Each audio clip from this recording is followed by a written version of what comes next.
Hát, mivel hogy a 2016-os év utolsó napja, nagyon békés, boldog, eredményes új évet kívánok a 2017-es évre mindenkinek, és hogy jól kezdődjön az év, elkezdjük az első nagyon-nagyon részletes, otthonról is a tanulást könnyűvé tevő oktató videó felvételét.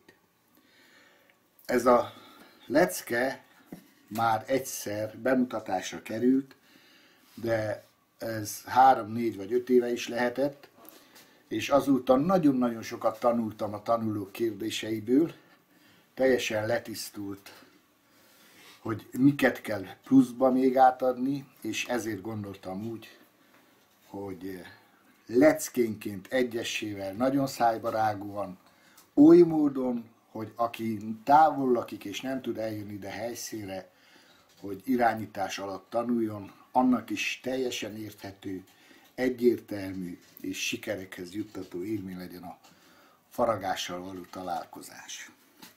Vágjunk bele! A leckék tematikusan egymásra épülő, nagyon-nagyon logikusan felépített anyagok, és nagy részük, az első 6 lecke, az Szabó Béla, Isten nyugosztalja, munkáját dicséri, aki ez év tavaszán halt meg, és ő írta a Faragóiskola meg a Faműves könyveket. A faragás elkezdéséhez két kés szükséges, felnőtteknek a vastagabb markolatú, gyerekeknek a vékonyabb markolatú, és ez az alapkés, hegyes, trapéz, derékszökű trapézhoz hasonlít az éle. Ez a görbekés, ez leginkább az íves vonalak faragására használjuk. Tehát az első lecke a legegyszerűbb faragási motívummal kezdődik.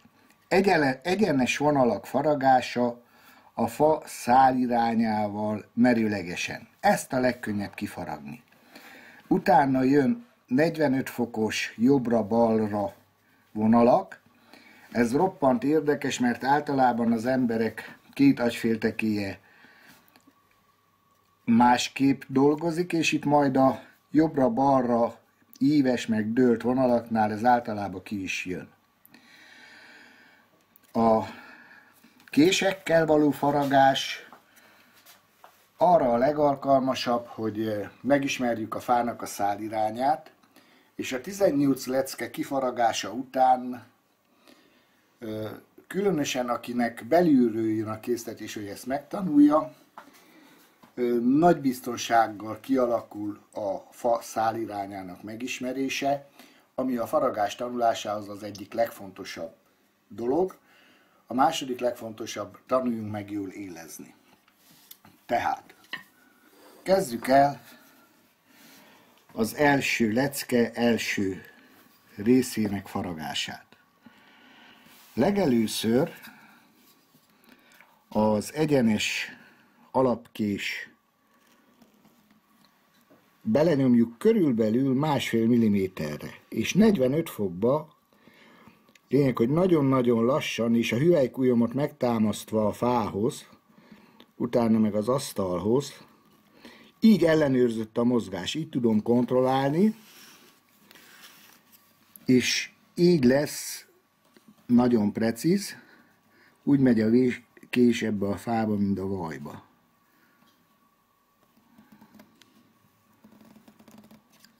Itt most rögtön kiemelek valamit. Ha egyenes vonalakat faragok az alapkéssel, akkor a kést egy picit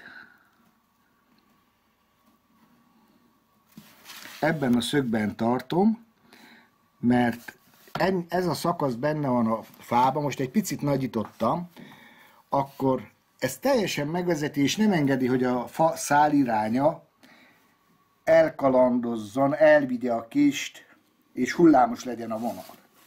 Ha görbe vonalakot faragok, ott meg arra törekszem,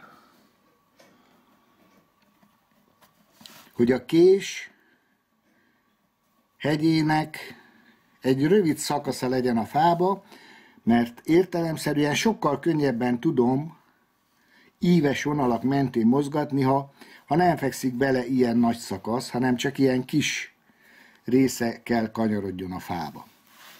Mehetünk tovább.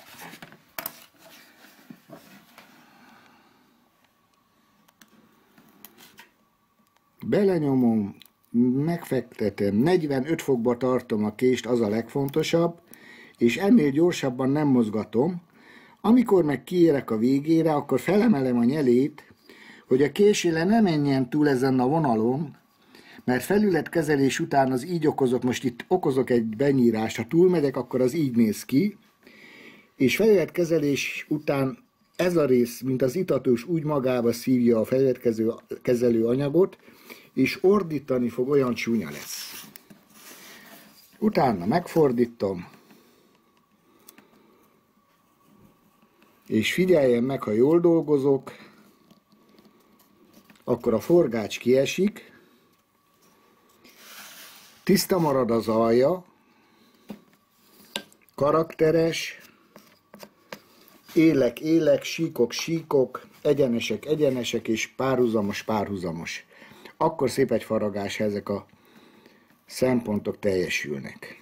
Még egyet itt megcsinálok. Kiérek a végére, felemelem a kés nyelét, tehát hogy a kés éle átvágja az utolsó rostokat is, de ne menjen túl a vonalon. Lehetőleg az ujjammal nem nyúlok hozzá, nem radírozom, nem súrolom, mert a bőrön lévő izzadság és fagyumirigyek folyamatosan termelnek koszoló anyagot, és egy ilyen fehér hársfán szürke koszos felület lesz a végeredmény. És akkor ezt így tovább meg kell az összest ki kell faragni. Folyamatosan vigyázok a 45 fokra, és hogy ne menjek mélyebbre, mint ennek az ároknak a feneke. Ha mélyebben megyek, akkor kipattanhat ez. És nagyon fontos, hogy mindig a már kifaragott minta felül indulok, és megyek tovább. Tehát nem így faragok, mert akkor ez innen kitörik és leesik, hanem egyszer ezeket a rostokat nyírom át,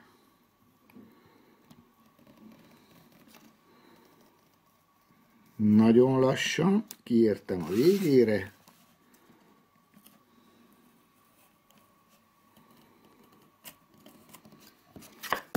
ha jól dolgozom, kiesik.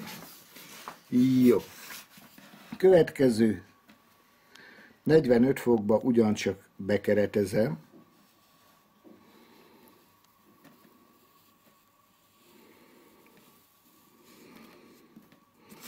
Vigyázok itt is, hogy ne menjek túl a vonallal.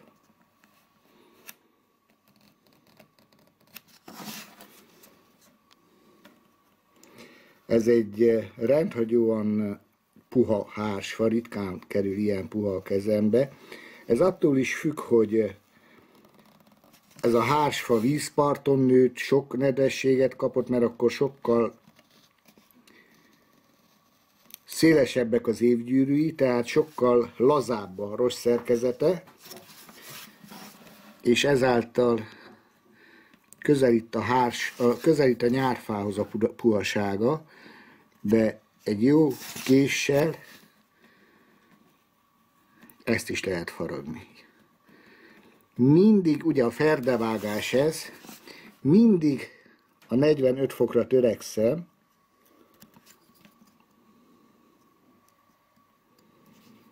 és nem nyúlok hozzá ujjal.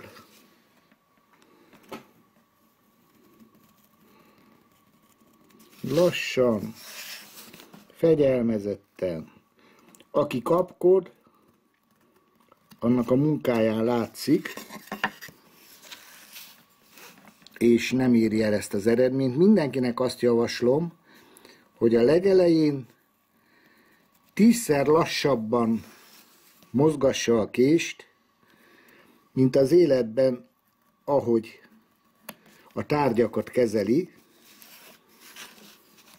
mert sokkal jobb, ha egy vonalat faragok ki 10 perc alatt, és az tökéletes, mert akkor a tökéletes mozdulat beidegződése garantált. Ha meg megcsinálok 10 vonalat és mind rossz, akkor garantáltan abba szereztem rutint, és így tovább. Tehát lassan a fát mozgatom, mert így mindig rááll a kezem. Tehát ez a legkézreállóbb, ez a legergonomikusabb mozdulat. Kicsit mélyebbre nyomtam be a kést, és ez már is kipattant. Tehát a mélységre ezért kell vigyázni. Ha ez valakit zavar, akkor ezt vissza lehet ragasztani egy faragasztóval. Kis pöttyöt teszek, oda nyomom, és meg is ragad. Tehát a mélységet is ellenőrizni kell.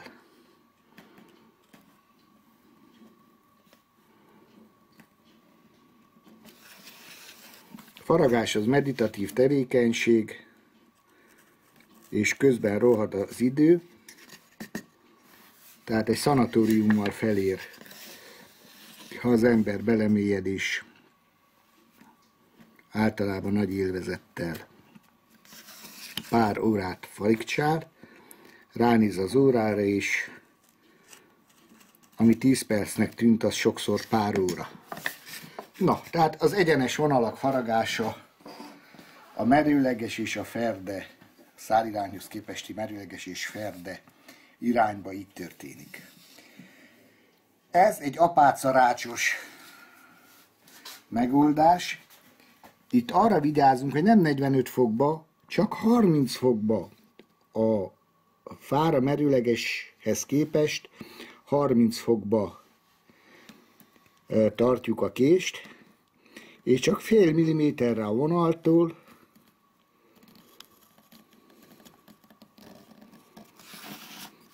és nem megyek be csak fél milliméterre, úgy még egy kicsit mélyebbre is mentem.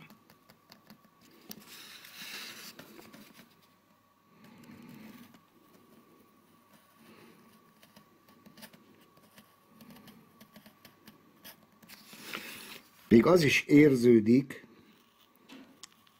ahogy megyek merőlegesen a faszál irányára, hogy voltak szárazabb és nedvesebb évek a fa életében, mert a nedvesebb években lazább, azaz 1-2 milliméteres faros szakasz. Ha így kijön a forgács, akkor nagy valószínűséggel érzem a feladatot, és jól fog menni a faragás.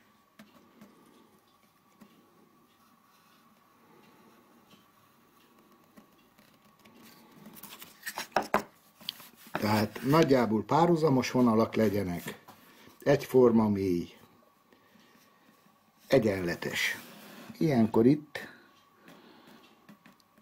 alig megyek be, mert itt nagyon könnyen kiesnek az apácarács négyzetei. Tartom a 30 fokot, és örömmel szemlélem, ahogy a pici vékony vonalak jönnek ki. Itt nagyon oda kell figyelni, mert a végeredménynél a szem azonnal kiszúrja, ha egy picit is eltérek a párhuzamtól, a mélységtől, a szögtől. Tehát ez az egyik legjobban fegyelmező minta.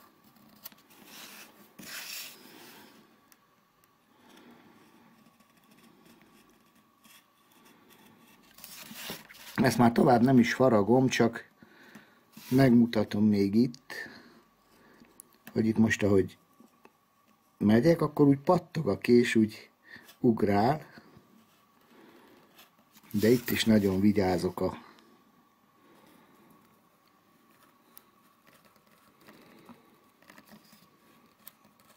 Akinek látás problémái vannak, szemüveget kell viselni, az viselje bátran, mert itt nagyon kell látni.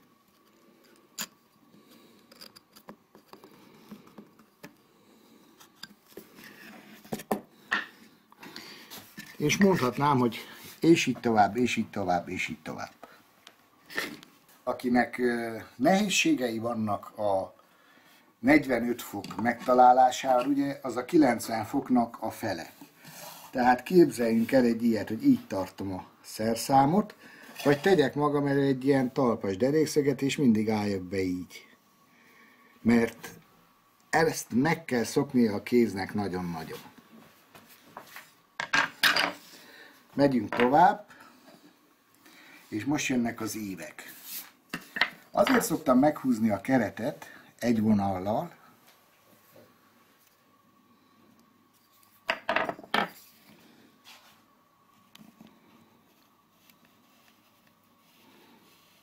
mert akkor maga az egész minta is párhuzamos lesz.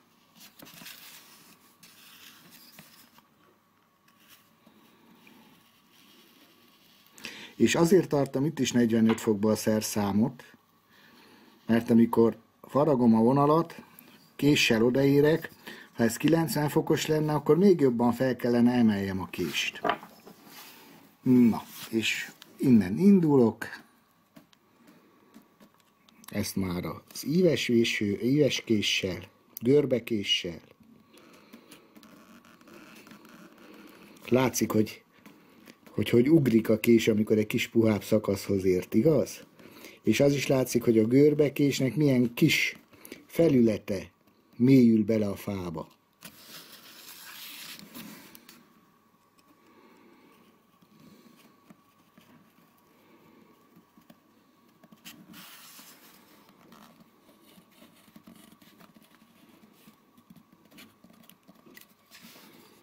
Tehát ennek ki kell jönnie. És akkor ugye ismét átfordítom, és a minta felül kezdem a faragást, amit már kifaragtam. A megrajzolt vonaltól próbálok 1 mm-re, és ilyen lassan, minden egyes millimétert ellenőrizve. Ugye, ha megérkeztem, az utolsó rostokat átvágom. Az előbb nem vágtam át, és nem is jött ki a forgács.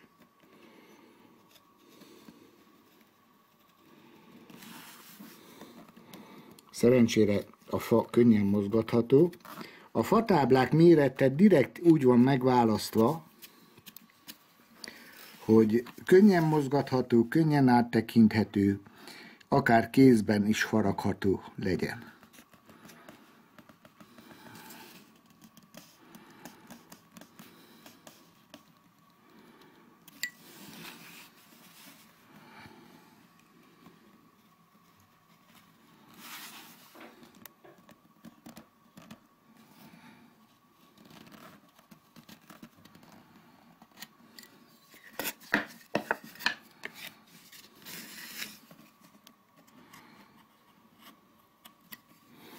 És így tovább.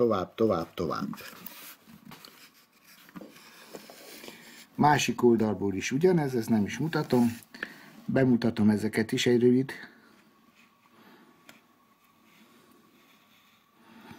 És akkor bemutatom a legsúlyosabb, leggyakrabban elkövetett hibákat ezeknél a faragásoknál. Ez egy kicsit összetettebb, mert itt van kanyar jobbra is, balra is. Mindig vigyázok, hogy a tábla alatt ne legyen forgás, mert akkor ne fekszik billegés, az baleset veszélyes, meg el is csúszhat a tábla. Hát itt most nagyon ellenőrzötten, és tényleg 10 mm-enként mozgatom a kést, és szokjuk meg, hogy ennél gyorsabban semmiképp.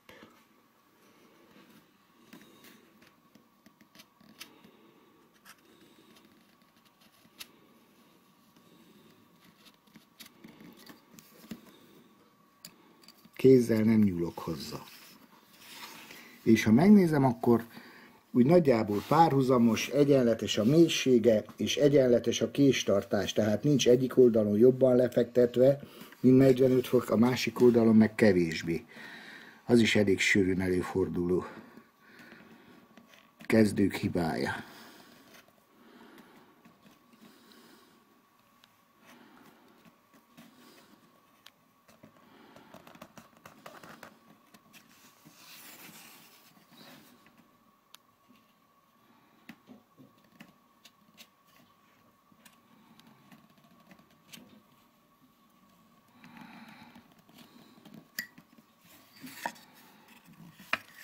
És ezt is csak így tovább.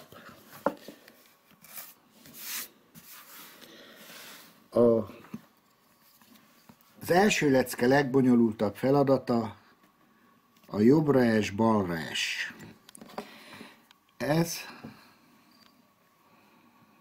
tényleg kihívás, és ha nem hársfában dolgozom, akkor jobban oda kell figyelni a szálirányra. Ezen lehet legjobban bemutatni a szálirányt. Lerajzolom. Nem is egy egész nagyba, hogy lássuk.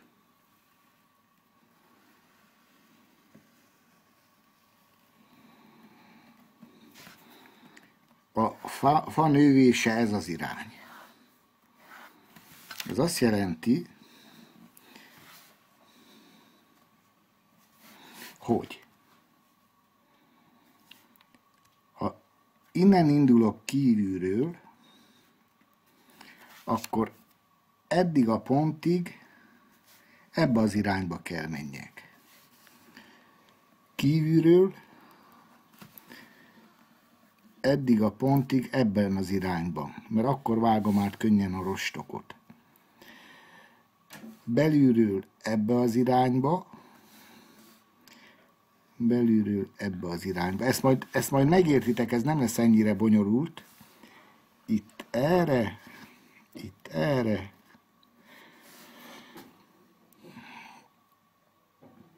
itt erre, és itt erre.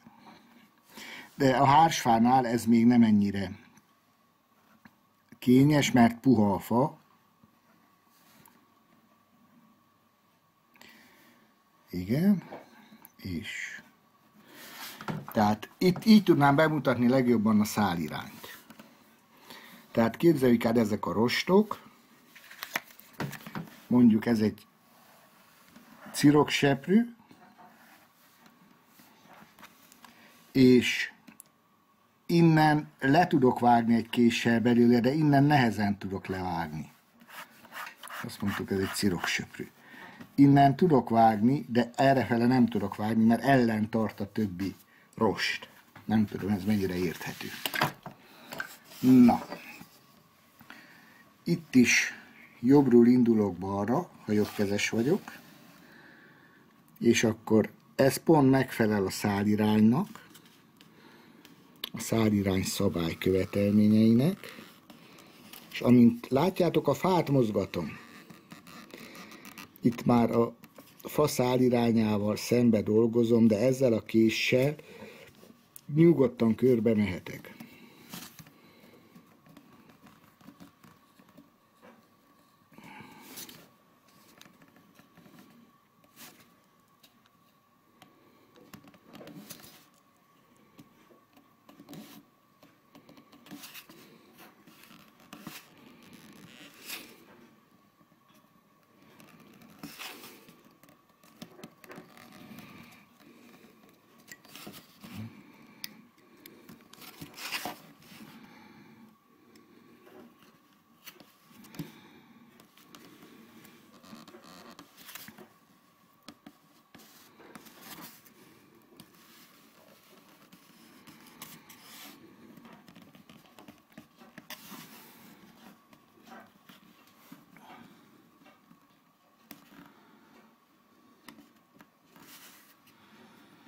Próbálom itt is tartani a 45 fokot.